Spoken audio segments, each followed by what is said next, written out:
Namaste and a warm welcome to all the participants for this course on linear algebra through geometry.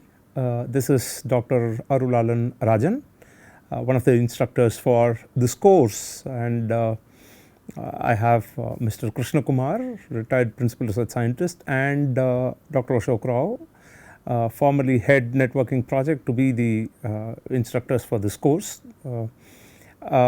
So this is a course which we've been wanting to give for quite some time, and this course is pretty interesting in that manner that we try to give a lot of visualizations, and the emphasis is on driving home the concepts through visualizations.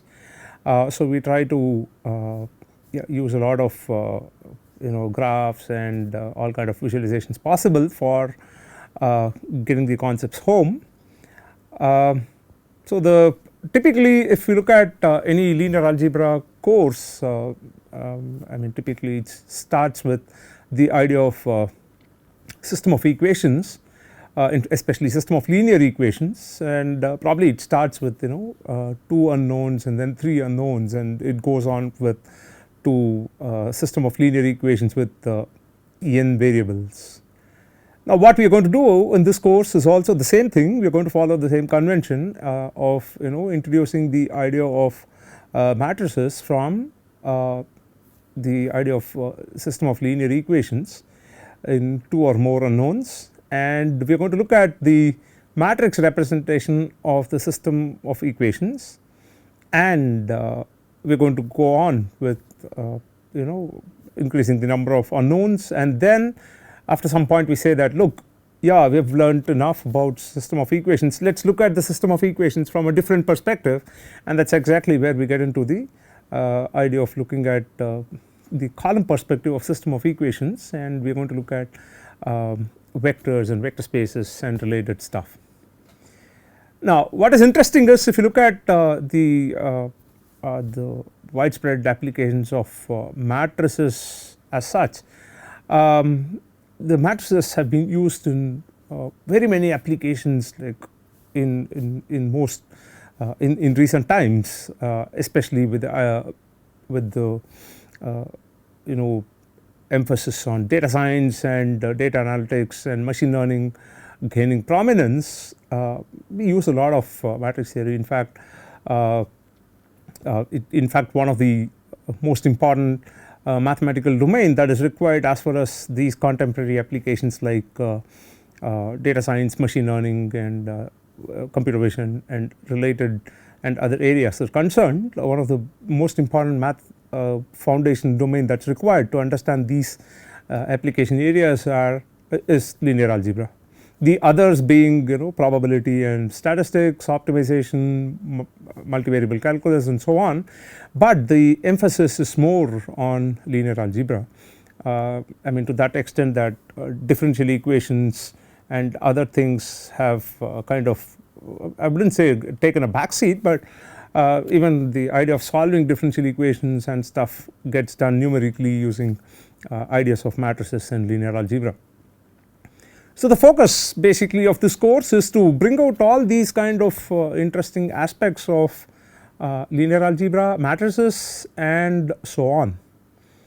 Now I mean, the first thing that we typically do is, like, given a system of equations, we end up writing these equations, we capture the system of equations in a matrix form, and that basically is a compact form that you get. And once that is done, we do certain operations on the matrices in order to find out the unknowns, and it becomes a bit easier to do certain iterative techniques and write it as a program and give it to a computer and get that sorted out or get the problem solved, and that is how you go for matrix based solving system of equations and so on. It is not just that matrices and linear algebra have found applications in these contemporary domains that we talk about, emerging domains that we talk about, but it has also been used over years in multiple other domains. For example, it could be a simple idea of, let us say, electric circuits. It could be a simple idea of electric circuits where I am quite sure most of us at some point of time would have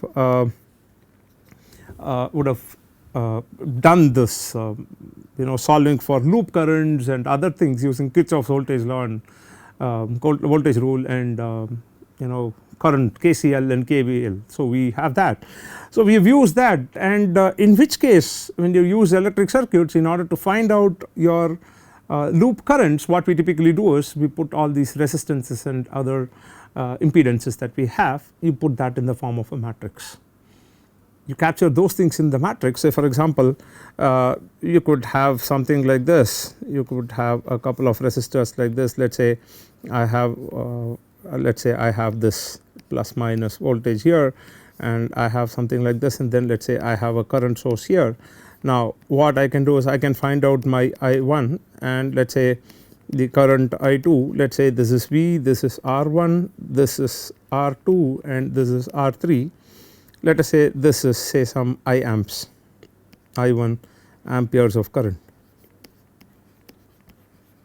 So for this we can use our KVL and KCL to get the expressions, the equations involving the loop currents, and then put all the coefficients of these loop currents in terms of the matrix.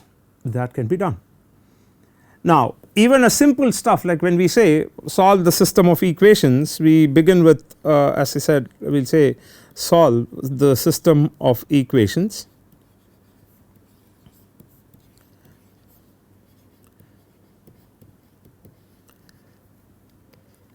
Let us say AX1 or A1x1 plus A2x2 is equal to, okay, let us say A11x1 plus A12x2 is equal to B1, and let us say A21x1 plus A22x2 is equal to B2. If we have this, and then we say that the x1 x2 are basically the unknowns, these are basically the unknowns. Now what do? We want to find out these unknowns. We say that these A11 A12 all these fellows are basically the coefficients of the unknowns that we have, and the right hand side is going to be the constant for which we need to solve this equations to find x1 and x2. The question is basically what value of x1 and x2 will ensure that you get this B1 B2 with the coefficients that is as given there. So this can be effectively captured in terms of a matrix as A11, A12, A21, A22, and let us say x1 x2 is equal to B1 B2, and what we have is we write this this is basically the matrix representation of the system of equations. We call this to be the matrix A, and we say this to be the matrix of unknowns, and that is equal to B, which are basically the constants that we have on the right hand side, right. Now what we also see here is like this gives you a very compact form of the system of equations where we have Ax is equal to B, right. Now if you want to find out B, how do we find out B? We need to solve for this systems of equations, and then we get the solving of system of equations we will study at a later point of time, maybe in the second module. But the interesting that we have is anything that any system of equations, linear equations that you have, you can put all those coefficients in a compact form and then call that to be the matrix, and I mean you can give a matrix representation of the system of equations. So this I will call this as the matrix representation of the system of linear equations. Matrix representation of system of linear equations, right, that is what we call it. Now is the use restricted only to electric circuits, the use of matrix restricted just to electric circuits? No, it is there in multiple other things. Let us look at this. For example, in case of graph theory, let us just look at graph theory. Now I can do what I can do is I can represent the connection between, so you have what are called as nodes and you have what are called as edges. Let us say I have this to be the I have P1, I have P2, I have P3, let me say P4, and I have another P5. So we have this, and let me have a directed graph. That means you can only go from P2 to P3, you cannot come from P3 to P2. Similarly, you can go from P4 to P3 and you cannot come from P3 to P4. And let us say I have P4 to P5 and I have P1 to P2. Let me also say that I have one more edge from P5 to P2. Now, I can capture or I can represent the connection between these nodes, that means the edges I can capture, and I can put that in form of a matrix which we call as the adjacency matrix. So, that can be done. So, we have in graph theory we have what is called as adjacency matrix,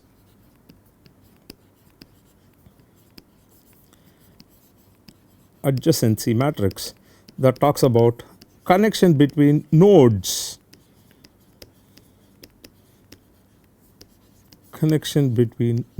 in a graph.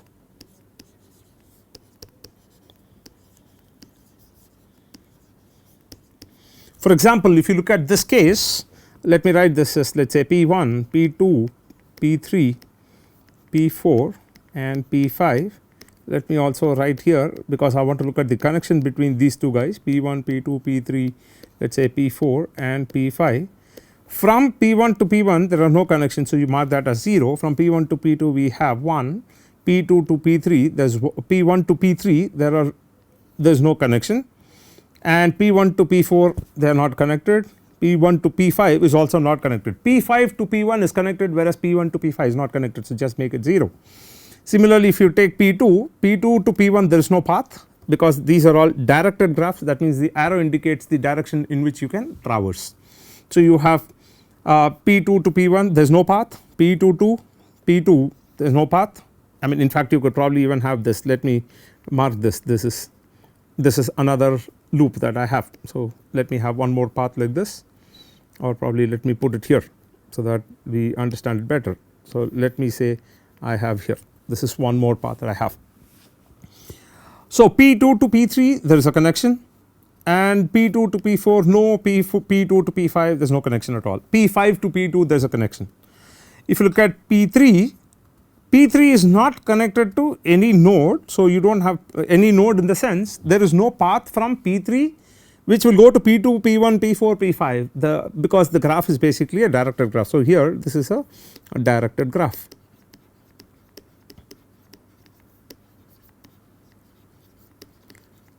Right. In the directed graph you have arrows that indicates the path. So, this is what we have. P3 there is absolutely there is no other, I mean you do not have any connection that comes out of P3 to any other nodes. If you look at P4 to P1 there is no connection, P4 to P2 there is no connection, whereas P4 to P3, if you see the arrow mark is here, P4 to P3 there is a connection, and P4 to P4 itself is a connection, and this is the guy that we have here. So, P4 to P4 you already have one, and P4 to P5 there is one. Similarly, if you take P5 to P1 there is a connection, P5 to P2 there is a connection, and rest of it does not. So, this is basically my adjacency matrix that I have, which means I can list out the connections that I have in a graph in terms of a matrix. So, the matrix is going to look like this. Oh, that is interesting. Now, is that all? Do we have many more applications? Yeah, let us look at this. Let us look at a third application. So, what are we going to do here? I am quite sure most of us know the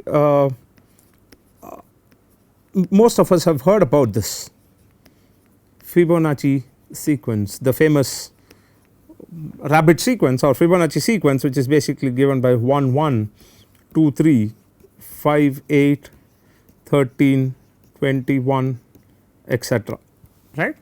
So, and we know that the Fibonacci elements are basically obtained as Fn is equal to Fn minus 1 plus Fn minus 2. Now, what does that mean? You take the previous two elements to generate the next elements. The sum of the previous two elements is going to generate the next two elements.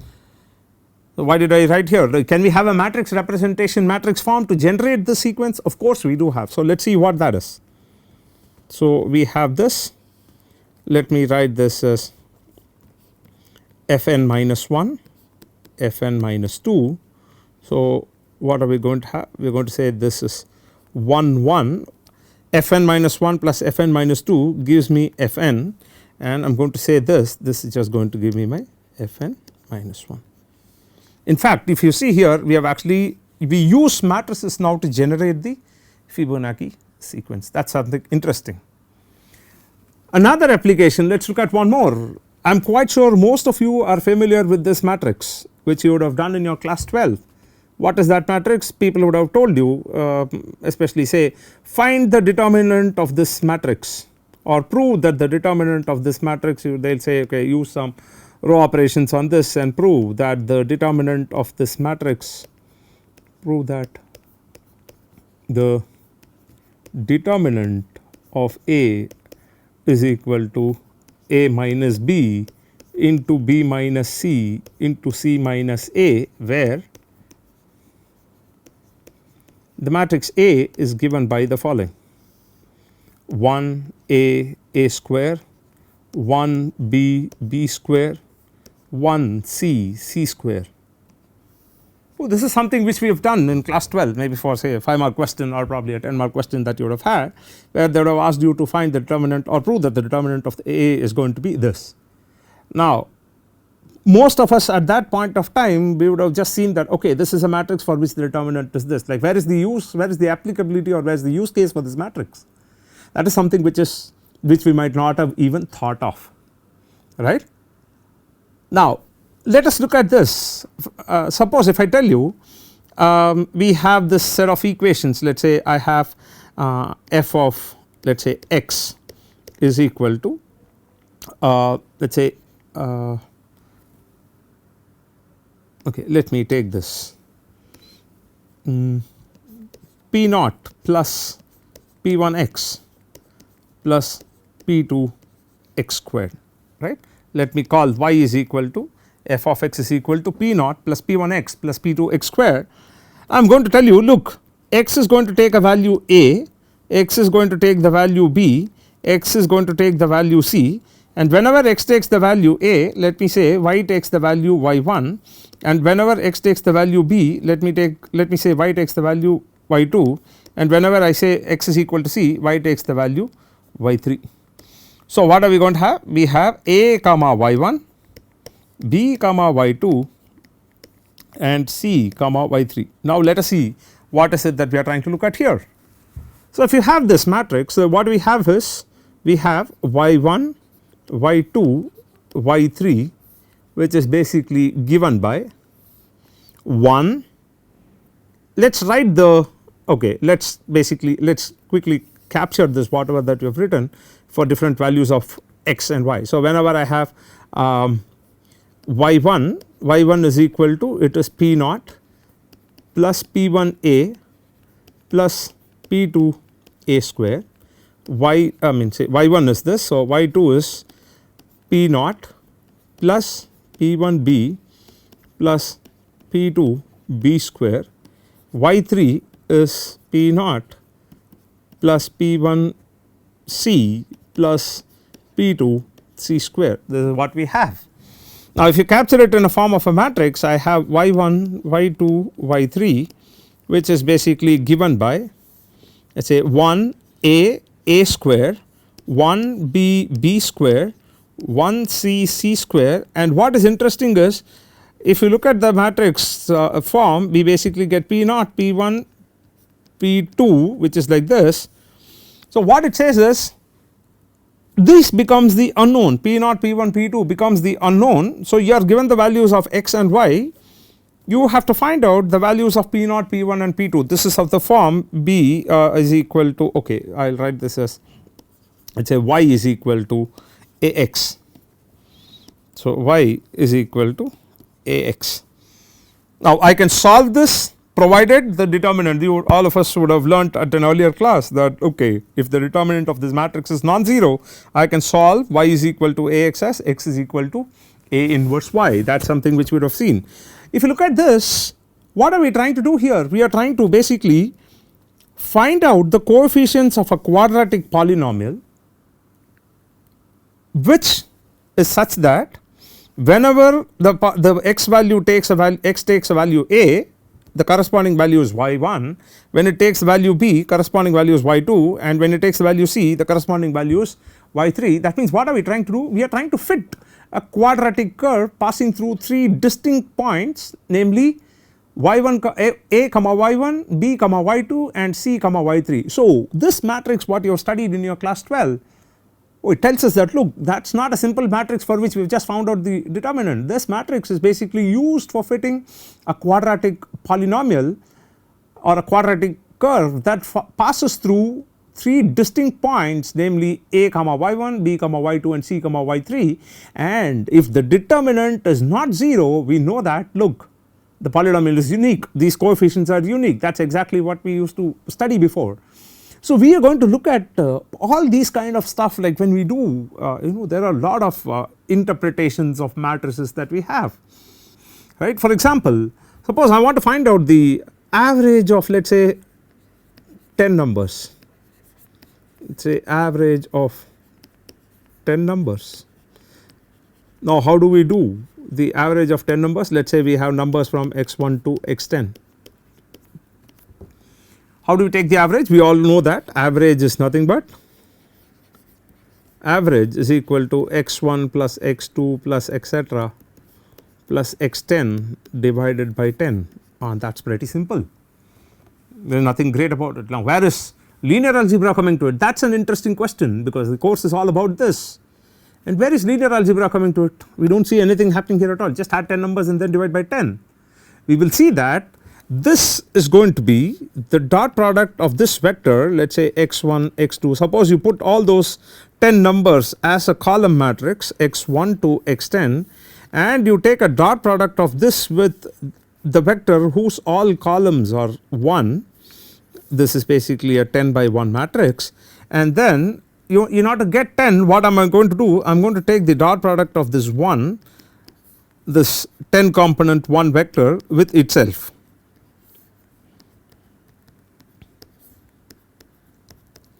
So what we will see is this is x1 into 1 plus x2 into 1 plus x3 into 1 plus etc x10 into 1 divided by 1 into 1 plus 1 into 1 plus 1 into 1 etc 10 times. So you are going to get 10. So that is going to be some kind of a dot product of the data vector with all components 1. That is something interesting.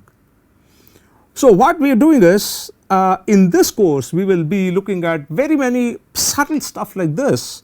I mean, this is an interpretation which typically many people do not I mean they do not do in a linear algebra class. We just take it as okay, we do this vector spaces and other things and we leave it, but then the idea is also to connect various concepts that we have. So when we look at average of a number, average could be thought of as a projection of the marks of the 10 numbers, the vector corresponding to in the 10 component vector here x1 to x10 in the direction of that vector which is like all components 1. So this is something which is another interpretation that we have.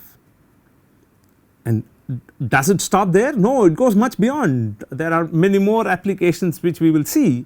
For example, you want to look at the sentiment of a particular document, you want to find out how many number of negative words, whether the document is going to be a negative, totally negative document or a neutral document or a positive document. You can actually look at all those words that appear in the document. Wherever there is negative, you give a negative 1 as a score, and you give 0 for a neutral word and 1 for a positive word. Now when you do you will see that the idea of dot product will again come, and you will see the total score whatever that you get, it's going to be in a way conveying whether the document is a negative document or a positive one or a neutral one. This is something interesting. Simple dot product, that is going to give us a lot of information. This is something all of us know. What is that? This is our daily Sudoku puzzle that you see, and what's interesting, this is equivalent to, this is basically what would you call a 9 by 9 matrix that you have. There is something interesting that happens here. If you see the row sum of each of this each of this row is basically 45. It is sum of 1 to 9, numbers from 1 to 9. This is 45, this is 45, because we have this condition in Sudoku that you can have every row will have numbers from 1 to 9 and every column will have numbers from 1 to 9, and there is going to be no repetition and so on. And so this is going to be like, say, 45, this is 45, and so on.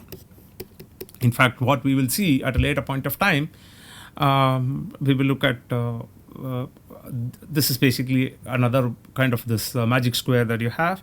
But where only we are looking at the row and column, we don't look at the diagonal as such. And what's interesting is we will look at this particular problem from the idea of eigenvalues and eigenvectors of a given matrix, which means this also is a 9 by 9 matrix which has certain interesting properties. Now, the point we are trying to emphasize is like you see matrices everywhere. Whenever you make a table of entries, the table itself is a matrix. You have some rows and you have some columns, and that becomes a matrix, like what you do in your Excel sheet, right? This is something which you would have seen.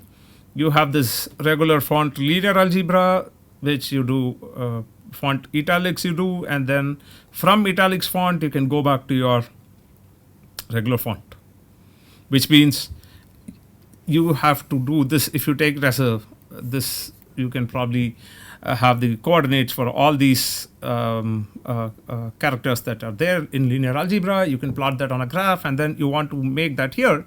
There's a matrix transformation that's involved. In fact, that's what you would have also seen in the 5-minute video where this linear algebra word basically gets, from regular font, it goes to italics, and back from italics to regular font. So this is actually done in computer graphics. This is done using matrix transformations. Oh, that's something interesting, which probably we wouldn't have looked at. And what about this? This is also something we know. This is basically an audio mixer circuit. This is an audio mixer circuit. An audio mixer, basically. So now, what's so great about it? Where does linear algebra come into picture? Of course, you have the idea of various signals, audio signals that are there, and you have to combine all those audio signals with different volumes, and you have to render it at the output, right? If you go to a concert, you basically have, or probably if you are in you look at a symphony, you have various instruments, you have various people playing instruments at different point of time, and when when it is rendered, what is it done? It's all combined, and then it is rendered, and with different volumes and whatnot, right? And that is going to be a linear combination of various various audio signals, and that's another place where you see linear algebra coming into picture, right? Then this is one of the famous comic strips that you would see, which says, look, whenever you want to do machine learning system, people say that, look, is this this is your machine learning system? Yes, it says, okay, you pour that into this big pile of linear algebra, then collect the answers on the other side. And what if the answers are wrong? You put it back into you stir the pile till the answer starts looking right. So basically, linear algebra forms the core of data science and machine learning. When you have huge volumes of data, that's the only way to look at it is through the idea of matrices.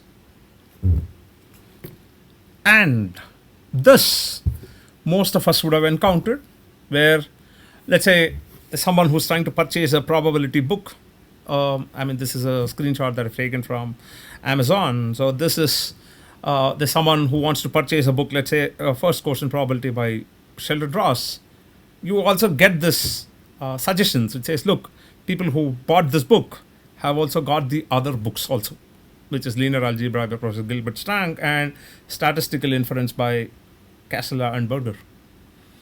Now, what's interesting here, this is a kind of recommendation system which basically works on the feedback and reviews from people who have bought, let's say, the textbook by Sheldon Ross. Probably were also looking at books by Gilbert Strang on linear algebra, and they were also buying statistical inference. So they're all grouped together, and then people who have similar tastes, those their purchase patterns is all grouped together. And then when somebody else is trying to purchase one of these books, you get a recommendation saying that, look, people who got this book have also got the other two. recommendation systems which you see on, let's say, Flipkart, Amazon, Myntra, and whatever online shopping site or whatever that you see, e-commerce site that you see, all of them are on, I mean, all the recommendation system, all the recommendations that you get here involve linear algebra, right? That's another interesting place where we have linear algebra has been used in astronomy for quite some time. From the days of Gauss, least squares and ideas have been used, in astronomy to find out distance and things. And not that everywhere, linear algebra seems to be the most omnipresent mathematical domain in the current times. Or, I mean, it had been there for various applications, but the what would you call, the advent of machine learning, then data science, and you have all this deep learning and variants of machine learning ideas. You see that the importance of linear algebra, it only keeps growing. It only keeps growing, and you basically look at very, very interesting applications evolving out of linear algebra. It's not just about this. Even you look at your Fourier analysis that people do in signal processing, or probably medical imaging that you do with CT scanners and other things, image compression that we do, everything is linear algebra based. So, what are we going to do? First of all, we must try to understand, if you put all these things in all these domains, the core, the central point of all these domains is the idea of matrices. So we must understand, what is a matrix in the first place? How does a matrix get interpreted in each of these domains? At least let's look at a few of them and see if we can make sense out of it. And then what I'll do is I'll take you through what we have planned for the course.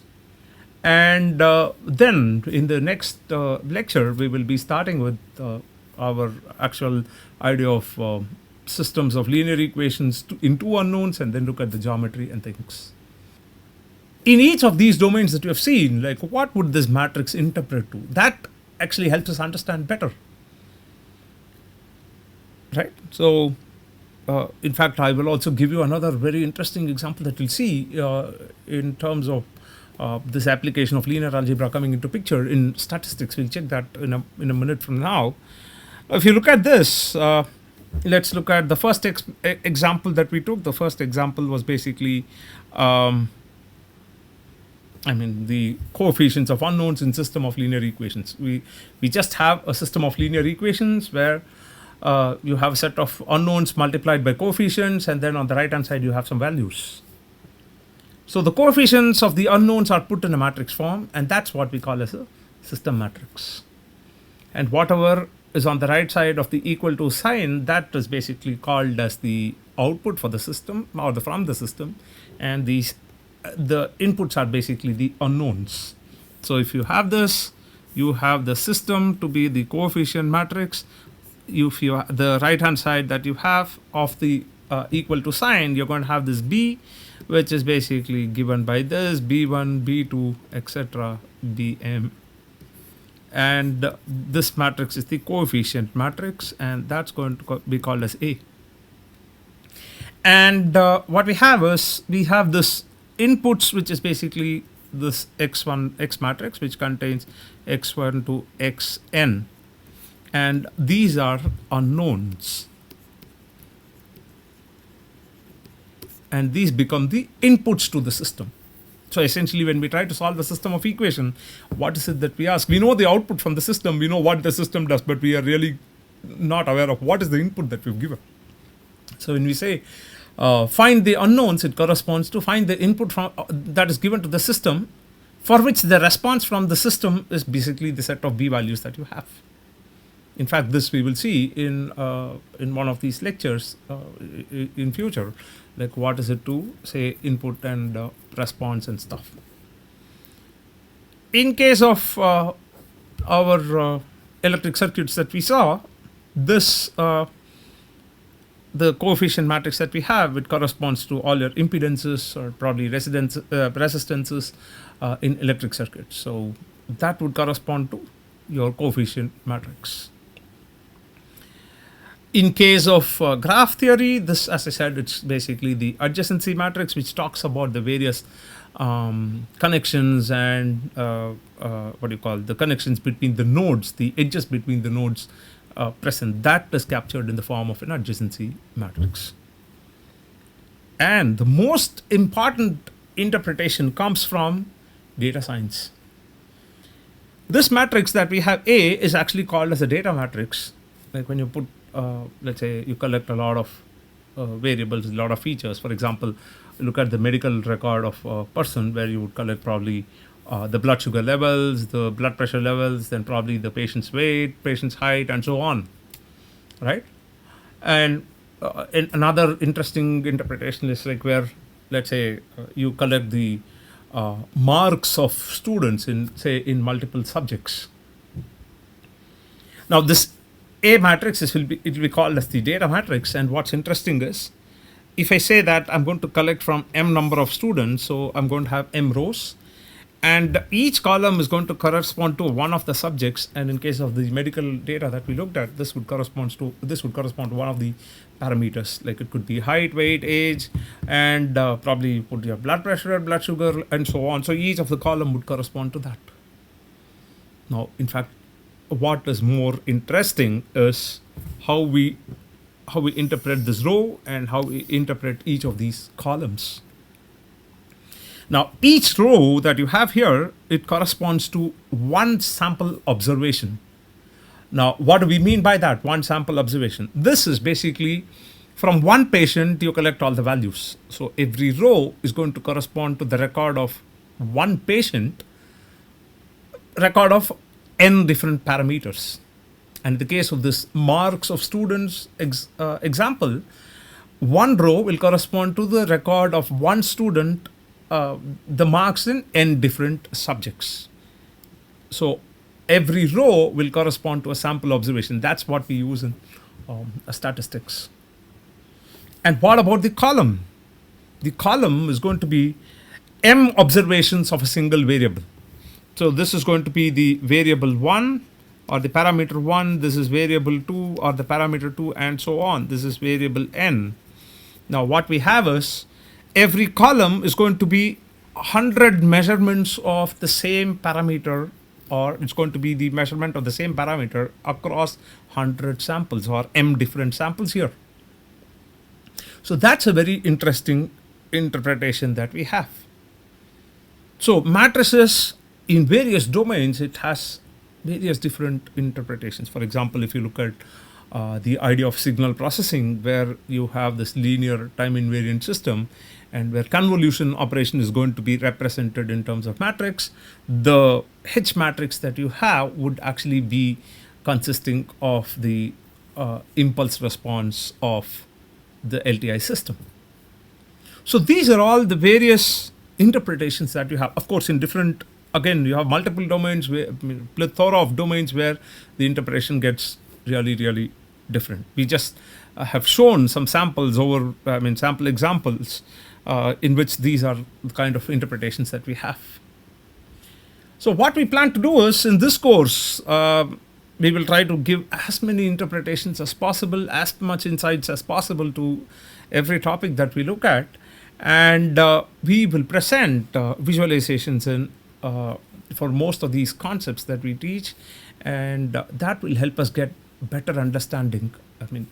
We all know that a picture is worth 1,000 words, so we will do that, and we will try to look at various connects also, if it is possible, connects and multiple interpretations. So that will be the focus of this course, right? Having looked at matrix interpretations, we are at least now equipped to get into the domain, get into the idea of matrices and system of equations and so on, which will basically form the focus of the next lecture. But before that, I would also before winding up, I would also want to give you the flow of this lectures in this course. So it's going to be like this. In fact, one more interesting application that you can see of matrices is in Facebook and Instagram. Most of us will have Facebook account or Instagram accounts, basically social network accounts, where you are connected to a friend and your friend is connected to you. So this the friendship network or the friends network could be captured in terms of a social network matrix, and that's what we do even in Instagram. In fact, for that matter, an image that you have can also be considered as a matrix, right? And you have, as I said, a lot of applications. When it comes to image, it could be the intensity values and so on, or the grayscale values, and it could be a lot of other things, right? So you have a lot of applications, a lot of interpretations, a lot of interesting ideas, and throughout the journey in this course, we will look at wherever possible, we'll try to connect and we'll try to give as much insights and interpretations as possible, right? So now looking at week 1 and week 2 of the course. So week 1 of the course will focus on system of linear equations, basically in two variables and 3 variables, look at solutions, and then basically we will give you all kind of visualizations, and we'll also focus on matrices, matrix operations and stuff, because when you try to solve system of equations using the matrix idea, we must know first of all what a matrix is and what are the different types of matrices and what are the different operations on matrices that you can do.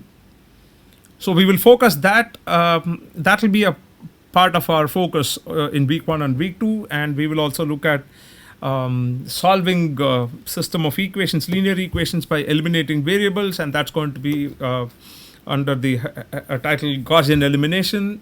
We're going to look at very interesting idea of determinant of a square matrix, then inverse of a square matrix. We'll also look at rank of a matrix, and we will try to solve system of equations using Cramer's rule.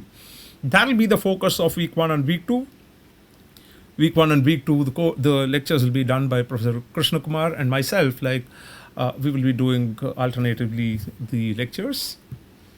From week 3 to week 10, that's going to be a nice exploration or a nice journey into the world of vectors. So we are going to look at vectors in 2 dimensions. We are going to differentiate vectors from points, and how do we combine vectors. Then we look at what are the transformations what are the transformations or linear transformations on vectors. Then the very fundamental idea of magnitude of a vector, where we're going to look at the length of the vector. Then we're going to look at linear maps, which will transform one vector to another one. Then we will revisit our system of 2 linear equations and 2 unknowns, and try to look at the vector perspective of the system of equations, and that's going to give a lot of interesting insight. So we're going to look at that. Then we get into 3 dimension. Again, we look at vectors in 3 dimension. We define something called as a cross product here, interpretation of cross product. In all these, whatever that we're going to do, we'll also look at very elementary ideas like Pythagoras theorem and stuff, which has a different, which we will interpret in a different manner here. Then we have lines and planes in 3D, then linear maps. Then the most interesting topics, the eigenvalues and eigenvectors in 3D, orthogonalization. And then once 2D and 3D is done, we are getting into generalization of stuff, where we're going to look at vector spaces, n-dimensional vector spaces, subspaces, basis, dimension, and so on. We're going to look at the idea of subspaces associated with the matrix. All these things, just don't worry right now. We'll be looking at it in detail in week 3 to week 10. So this would be somewhere around week 7, week 8 topics. We will look at this.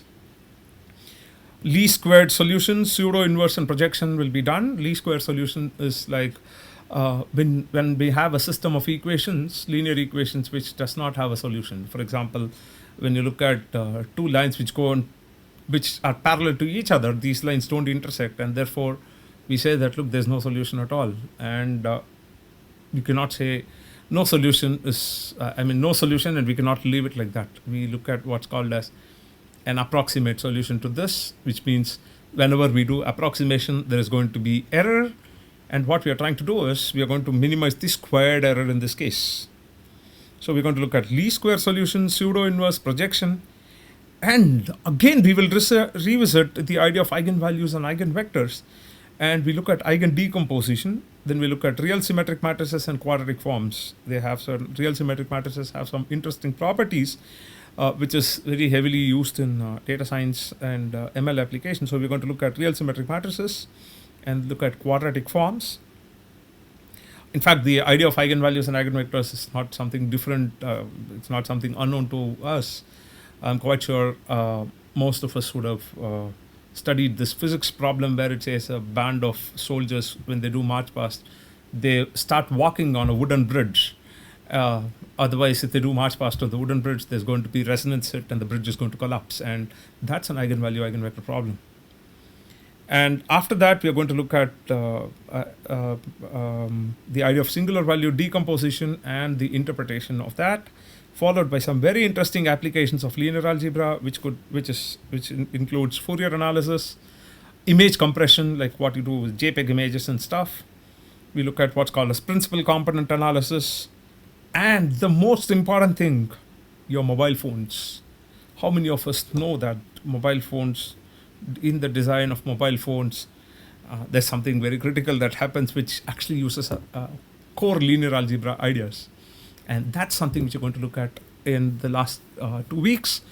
So week 3 to week 10, I'll be doing the lectures, and week 11 and week 12, Dr. Ashok Rao will be taking care of singular value decomposition and interpretation.